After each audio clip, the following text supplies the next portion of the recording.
Big TV భక్తి సమాచారం WhatsApp ఛానల్లో జాయిన్ అవ్వండి. అన్ని విశేషాలు ఎప్పటికప్పుడు తెలుసుకోండి. శ్రీ గురుభ్యో నమః. జన్మనిచ్చినటువంటి తల్లిదండ్రులకు శిరస్సు వంచి పాదాభివందనాలు తెలియచేస్తున్నాను.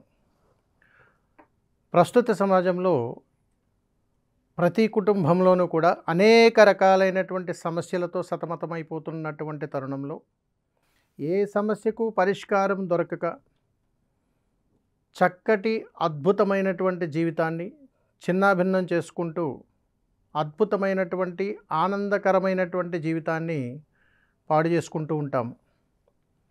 ఇలాంటి వాటికి సనాతన ధర్మంలో అద్భుతమైనటువంటి పరిష్కార మార్గాలు ఉన్నాయి. మరి అలాంటి వాటిని మనం తెలుసుకొని చక్కటి జీవితాన్ని అద్భుతమైనటువంటి ఆనంద గడియల్లోకి మార్చుకొని ఈ ప్రకృతి ధర్మాన్ని మన యొక్క సమస్యలకు పరిష్కార మార్గాలుగా మార్చుకుంటూ ప్రతి సమస్యకు పరిష్కారం ఉందని గ్రహించి ఆ యొక్క పరిష్కారముతో ఎలాంటి సమస్యకైనా కానీ పరిష్కార మార్గం మనకు ఖచ్చితంగా దొరుకుతుంది అని మన సనాతన ధర్మ గ్రంథాలే చెబుతున్నాయి. వీటికి కావాల్సిందల్లా కాస్త సమయాన్ని కేటాయించగలిగితే సరిపోతుంది. మరి ఇంకెందుకు ఆలస్యం? ఈ సమస్య పరిష్కారంలో అనేక రకాల సమస్యలు, వాటి యొక్క పరిష్కార మార్గాలు ఇక తెలుసుకుందామా? మరి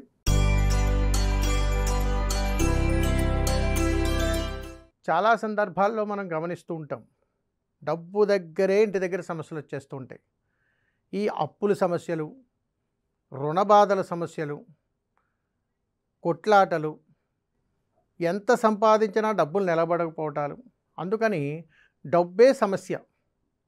మరి వీటికి పరిష్కార మార్గాలు ఏమైనా ఉన్నాయా అంటే, ఎలాంటి సమస్యలు డబ్బుతోటంటే ముఖ్యమైనది ఒకటి మాత్రం చెబుతాను. ఇప్పుడు ఎంత సంపాదించినా ఒక్క రూపాయి కూడా నిలబడటం లేదండి. ఇదే ప్రధానమైనటువంటి సమస్య. ఇవి కొన్ని పద్ధతుల్లో ఇబ్బందులు కలిగిస్తూ ఉంటాయి. మరి ధనం పట్ల సమస్య వచ్చేస్తుందన్నప్పుడు, ఆ ధనం సంపాదించినప్పుడు ఆ ధనాన్ని ఖర్చు పెట్టి మన ఈ గృహంలో మనం తినుబండారాలు, ఆహార పదార్థాలు అన్నీ తింటూ ఉంటాం. మరి ఇవన్నీ తింటున్నప్పుడు వాటికి నిర్దిష్టమైనటువంటి ప్రదేశం ఉన్నదా? ఎక్కడ కూర్చుని తింటున్నాము? ఏ విధంగా ఆహారాన్ని భుజిస్తున్నాము? మరి వ్యాపారం చేస్తున్నటువంటి వాళ్ళు ఎక్కడ కూర్చుని భోజనం చేస్తున్నారు? అలాగే ఉద్యోగం చేసేటువంటి వాళ్ళు ఎక్కడ కూర్చుని భోజనం చేస్తున్నారు? వీటన్నింటికీ కూడా ఒక ప్రత్యేకమైనటువంటి ప్రదేశం ఖచ్చితంగా ఉండాలి. అలా ఉన్నటువంటి ప్రదేశంలో ఆహారాన్ని తీసుకోవటం వలన వారు సంపాదించినటువంటి ధనం వృధా కాకుండా జాగ్రత్తగా సద్వినియోగం అవుతుంది. ఇది శాసనం, గుర్తుపెట్టుకోవాలి. అంతే తప్ప మనము ఎక్కడ పడితే అక్కడ కూర్చుంటాం. ఇళ్లల్లో గమనించండి, ఈ మధ్యకాలంలో ఫ్యాషన్ అయిపోయింది. టీవీల ముందు కూర్చోవడం, దివాణం కాట్ల మీద కూర్చోవడం, టీవీ చూస్తూ తినడం, గుమ్మం మీద దగ్గర కూర్చోవడం, నిలబడి తింటూ అటు ఇటు తిరుగుతూ మాట్లాడటం, ఇలాంటివన్నీ చేసినప్పుడు ఆ ఇంట ధనం ఎప్పటికీ నిలబడదు. రెండవది, ఏ ఇంట అయితే అధికంగా అరుపులు, కేకలు, చికాకులు వినపడుతూ ఉంటాయో ఆ ఇంట కూడా ధనం నిలబడదు సుమా.